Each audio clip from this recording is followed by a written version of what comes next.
Hi guys, welcome back to the channel.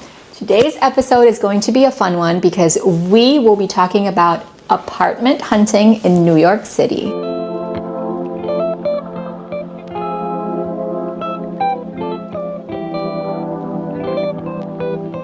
So this was Kai and I's very first move in 5 years, and we were really anxious, excited. We really didn't know what to expect.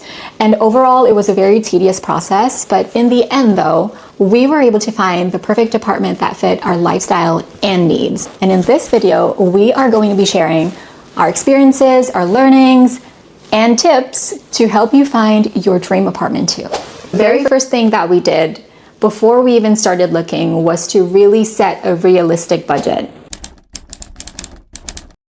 How we approached this was, in our case, we are a double income, no kids household, but we do support our families individually back home. We had to answer the question, if only one of us was working, will we be able to support the lifestyle and at the same time support our respective families?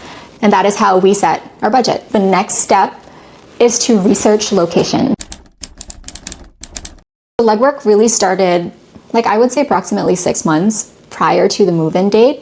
We've had to narrow it down to 2 neighborhoods. We did our research on safety and accessibility, to name a few. The tools I used to look up listings were mainly Zillow and Street Easy. I did prefer to use Street Easy most of the time because it has the ability to filter the no-fee listings. The other tool we used was Google. I mainly used to 1, verify the listing, and 2, read up on reviews. We now move on to the fun part, scheduling viewings.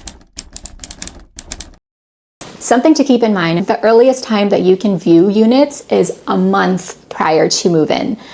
2 months, I would say, if they feel generous, but in general, it's really a month. For efficiency's sake, it's important to figure out your negotiables and your non-negotiables. And in our case, we came up with this list.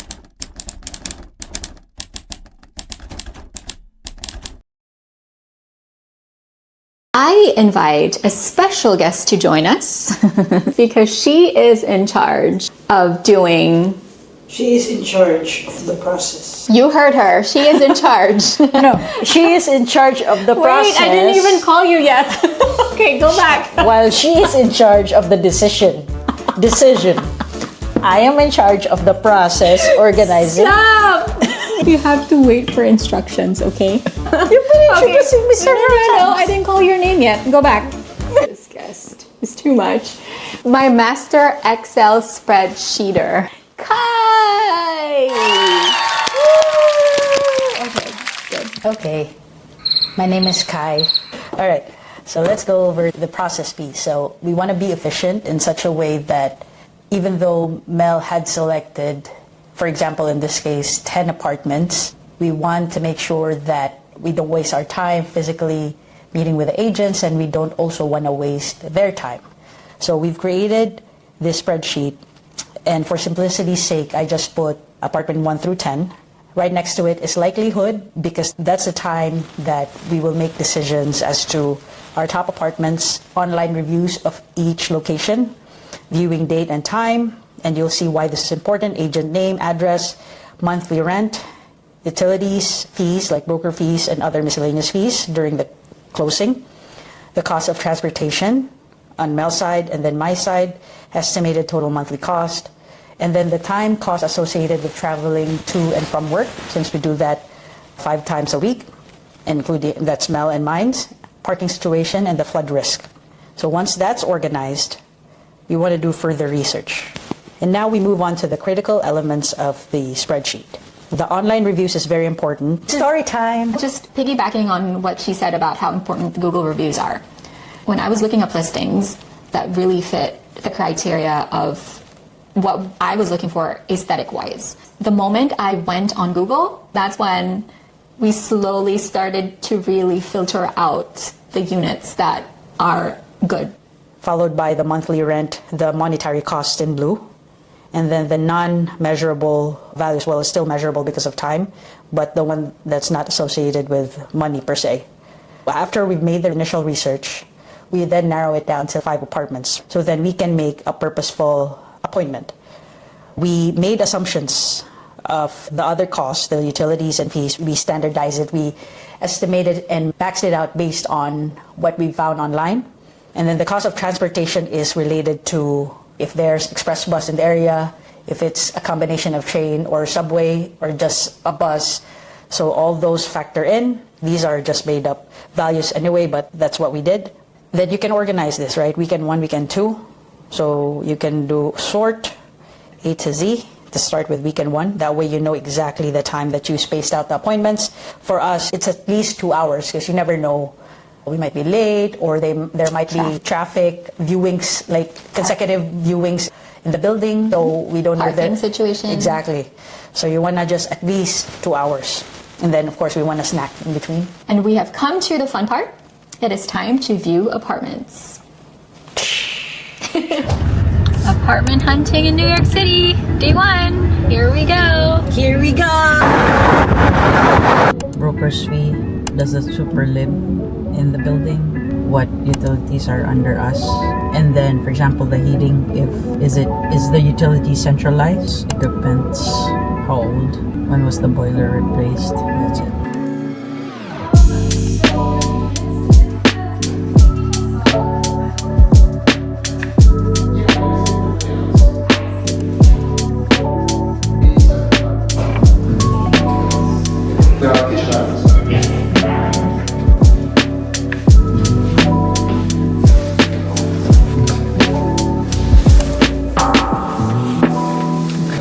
Two balconies, you have a balcony there and a balcony.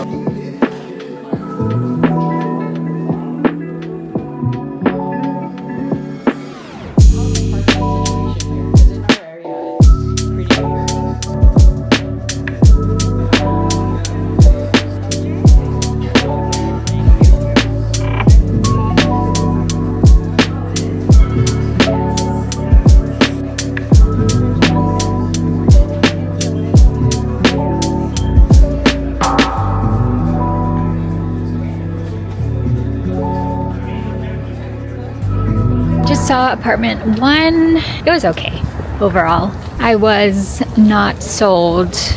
We came up with a list of our negotiables and non-negotiables. My number 1 non-negotiable is the in-unit washer dryer. First apartment didn't have an in-unit washer dryer. It did come with a washer dryer hookup, but it was overall okay. Not really crazy about it. Now we're headed to apartment number 2. I'm kind of hopeful about this, but we'll see. What do you think about apartment 1? It's okay. It was okay. It met my criteria for the floor because that I'm particular about too. I do not want to see orange floors anymore. The floor to ceiling windows, yes to that too. Square footage wise, it was okay, but that's, you really can't expect big units in New York City.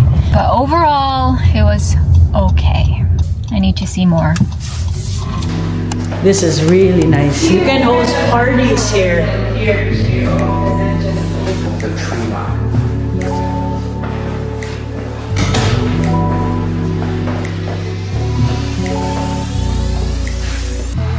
Time is because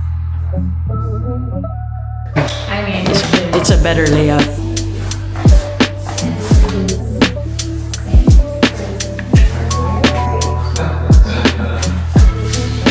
The light here is really...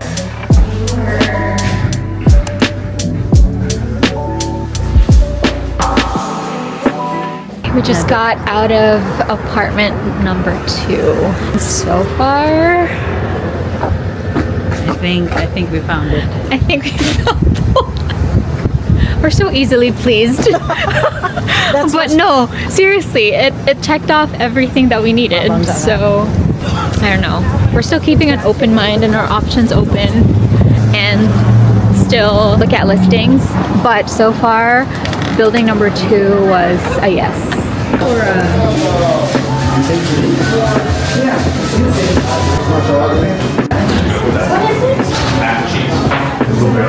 Mac and cheese.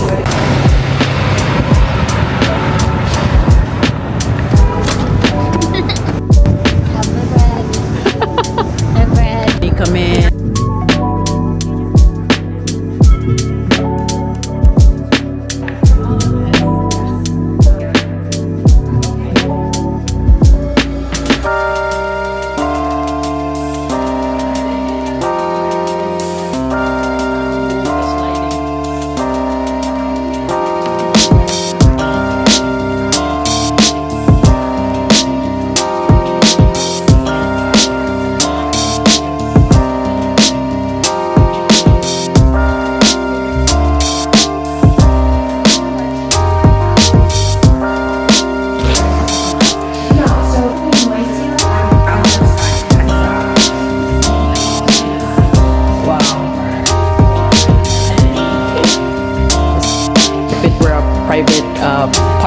event?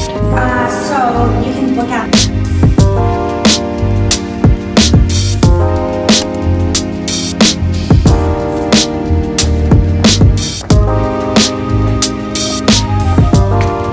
New York City apartment hunting day 2. We've already seen 2 buildings so far. So far so good. Now we're having a hard time because these 2 buildings are so beautiful. We definitely have a lot of thinking to do. 3 more to go for the day, and hopefully after today we get to make a decision. Breakfast time. We're on the way to our 3rd viewing for the day. Kind of have high hopes for this one because it checks all the boxes yet again, but we'll see. I really thought like this whole process will be difficult, but I can really say so far so good. I hope I don't jinx it.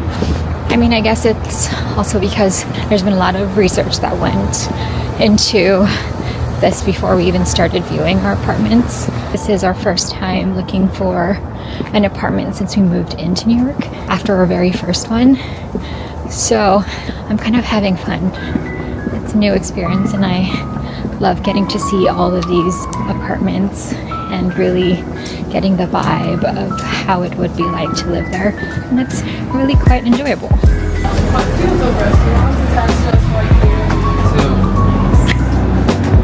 Wow. And then guys, of this?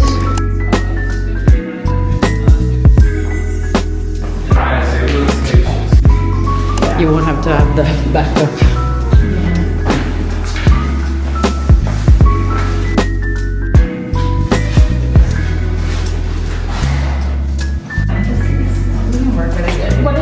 Yeah, I was gonna say this one's on that.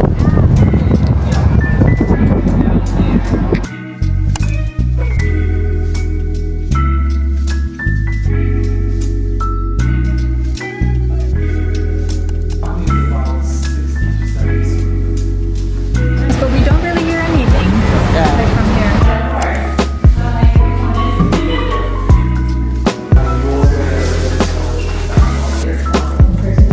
It should. Yeah. You want to check? During the spring or no? Okay. Right. I got it. Okay. If there's an event, how much?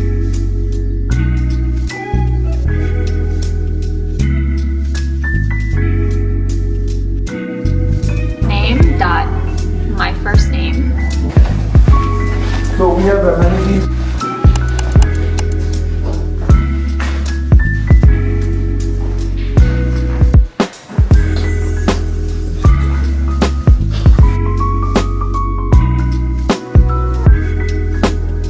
Yeah, it's okay.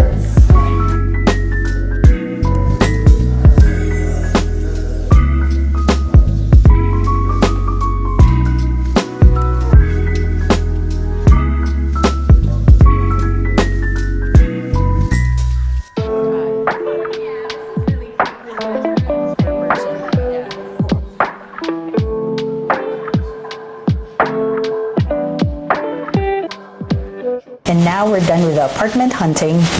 Let's look at where we're at on the spreadsheet. We are likely to select 4 out of 5. Then we can start ranking them to what's important to us.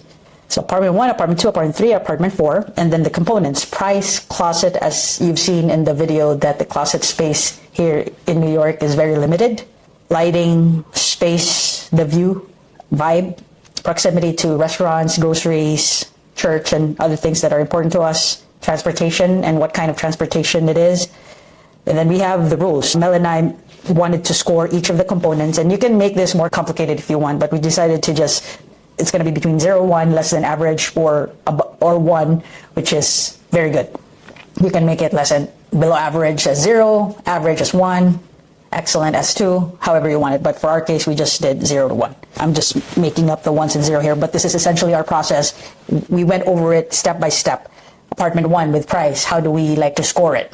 Is it a 1 or is it a 0? Closet space for apartment 1. Do we like it? Is it really good, especially in comparison to the other apartments? 0. So you get the picture, right? We did that for 1, 2, and it has to be a collective answer. Otherwise, we would score it as a 0. To be very good, like unanimous good. Are you still with me? Yeah.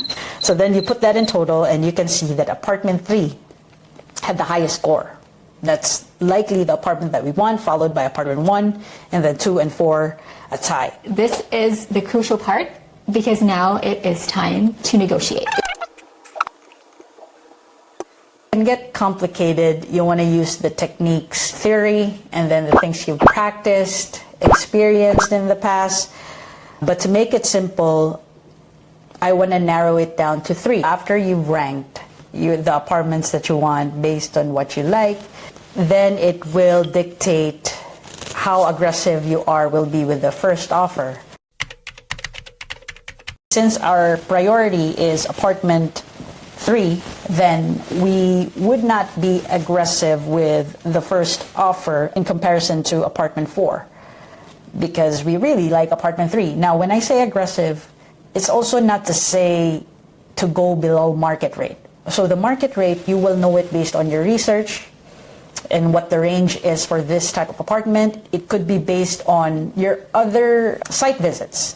You will know that with this closet space, this area of apartment in this particular neighborhood, what range that will be. Exactly. So when I say aggressive, you can pull the price down, but you can't pull it down below the market rate because it just sends a not so good message to the agent. When you do negotiations, you want to think about the interest of both parties.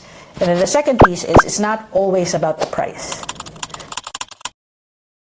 So we know we've ranked it, right? But remember, there's other costs associated when you make this selection. Like, for example, apartment 3 may be highest when we total it, but then apartment 2 may offer a 30-minute subway ride to our work. So you really got to think of what's important to you. It might have scored 4, but in that sense, imagine saving an hour per day, per person. That does matter. So it's not just about the price. And then number 3 is the more options you have for when you start to negotiate, the better. So for us, it was only 3. And I feel like if we had more, let's say 4 or 5, we would have better room for negotiation. Because that 24 hours, once you made offers to all your options, it will be very fast. It will be back and forth for the next 24 hours. And on the other side of it, the real estate agents can also say that another group is interested in the apartment. You better make an offer soon. So there's just a lot of factors. And whoever is not in a hurry has the upper hand. You don't want to underestimate your counterpart, and you don't want to overestimate yourself, your power within that dynamic, because when you do over or underestimation, then it will be a problem in the negotiation process. But for our case, actually, it went well. Our estimations were really good, and the agents that we dealt with were really good. While we are in the process of negotiations, another thing that we really considered, and this is really important to us, was our interaction with the agent, because that initial interaction will really dictate how the whole transaction will go. We really paid attention to how the agent's demeanor was, how they interacted with us. You can really tell, right, if they're only like hard selling you. From my experience in the past, so if a person is hard selling you with something, Guaranteed. it will be a rough process afterwards. So it's a red flag. Versus if a person is willing to accommodate your needs, Questions. open to questions, or probably revisiting the site, because sometimes you can have a second tour if you forgot what the look was of this, XYZ, whatever you want to do. But those little things, because we want to maintain not just this interaction and this relationship, but also the next one. We don't know if we're going to renew, right? If we want to renew, we want to leave a good impression. And then also, we don't know if we need help with another apartment. So at least now we know which agent to approach. In a nutshell, if you want to have a good experience, make sure you do your research and plan. When you make the offer to the apartments, make sure you're ready, because it's really intense. It's going to be fast, and you have to make sure you respond in a timely manner, and you have the money. I should say that as well, because like from my friends, some of them had to sign on the spot and then deposit money on the spot. So if you find an apartment that fits your needs, you got to be ready with everything, every paperwork that they need. And that is it for the New York City apartment hunting video. I hope we helped. I hope we provided helpful information that would make your apartment hunting a good experience as well. Thank you so much. Thank you very much. So much for watching, and we'll see you again next time. And then the next one will be the apartment tour.